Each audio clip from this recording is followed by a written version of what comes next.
How do you treat a baby or an infant that has IBS, Crohn's, or colitis, or some other digestive issue? I hear this a lot, like, my baby was just born, it lives a stress-free life. Like, how could stress possibly be causing my baby's gut to go in and out of overdrive? So the type of conflict for these intestinal issues is linked to the function of the intestine. What does the intestine do? It digests, and absorbs things. Think in things. This is a thing. Things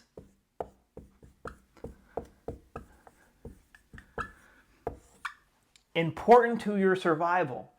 And think about the function of diarrhea. This is where the intestinal muscles get involved. It's diarrhea. We are ejecting something from our life that we don't want to absorb. We want to look at this from a very primitive perspective.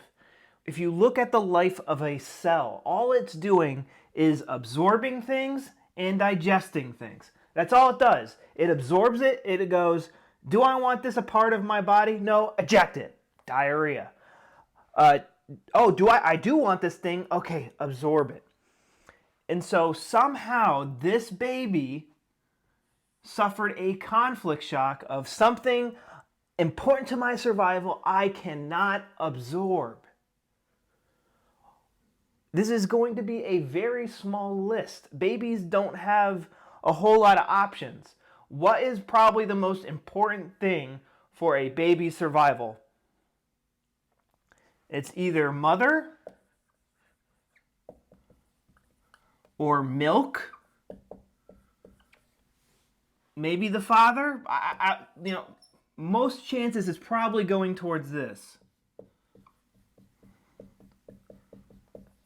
So here's a scenario. Let's say like we have to try to find patterns in the baby's behavior and when the baby gets diarrhea.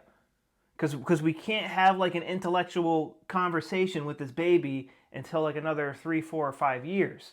So does the baby get diarrhea every time the baby gets handed off to the father? Why would that be? I don't want to absorb my father because he doesn't have milk. I want to eject my father so that I can absorb my mother and get my milk. That's a pattern we could be fine. Like this, my baby lives a stress-free life. If a baby was born in a hospital, there is all sorts of things that can cause stress in a baby. They just do almost everything wrong. So like when you're first born, they might, who knows, they do all sorts of tests and stuff like that. God forbid they stab the baby with a needle. God forbid they circumcise it and cut off, like you're right, you come right into the world. That's already a traumatic experience in itself, depending on how things go. And then they chop off your private parts or cut it. Either way, that could be seen as a very traumatic experience. That's why autism is higher in men than it is in females. We're looking for these patterns. When does the baby cry a lot? What instances is the baby crying a lot?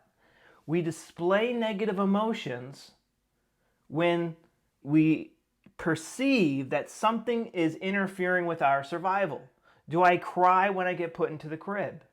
Why? Because mom is super important to my survival, and I'm just in the crib all by myself, and it's very dangerous.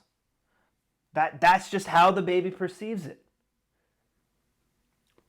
So we need to start looking for the patterns in the symptoms. What is causing the symptoms? Like what patterns are we starting to see unfold? And this might be hard to do because like when I work with people, I'm really trying to install this information in their head, like with my webinar. Go check out my webinar, guys. It has all the information you need to get better. It's absolutely free. You can be watching it in seconds, where I go into all the details. It takes a little while, but we need to be aware of how our body functions, how our brain functions, what our gut is doing, so that we can make sense of these symptoms and our emotions and get to what is the thing. That's probably the most important first part. What is the thing that our life revolves around? For me, I used to think it was like video games and projects, but it's like, I would almost say it's always time. Oh, this is a waste of time.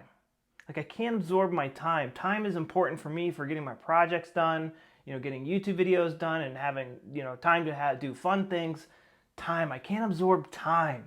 It can take on this figurative meaning. It doesn't always have to be tangible as something like milk or mother. And I know you can't absorb mother. It doesn't make sense to be able to digest and absorb mother, but you have to think about this from a super primitive perspective. Imagine yourself as Pac-Man. Imagine yourself as a single-celled organism. All it can do is absorb things, analyze it, digest it, or eject it. And eventually, even milk, even the thing that's important to our survival, halfway through this process of taking it in, digesting it, and absorbing it, it turns into crap and it needs to be ejected. These are things that need to happen every single day. We need to get sustenance every single day, and we need to crap out crap every single day. This is how the lizard brain, the little brain that's inside here, it's running on autopilot. This is what we need. This is the pattern we need to find. And until that baby gets old enough where you can have a conversation with this kid and kind of help them get away. When this kid becomes a toddler, milk can turn into toys or something, or video games, or iPad usage. And anything that gets in the way of them getting that thing that they want to absorb and they can't absorb it will give them diarrhea. These are the types of patterns we are looking out for. That's all I got for today. Go down and watch the webinar if you haven't done so already. It has all the information you need to get better. I'm Mike the Healy Gut Guy. I'll talk to you later. Bye-bye.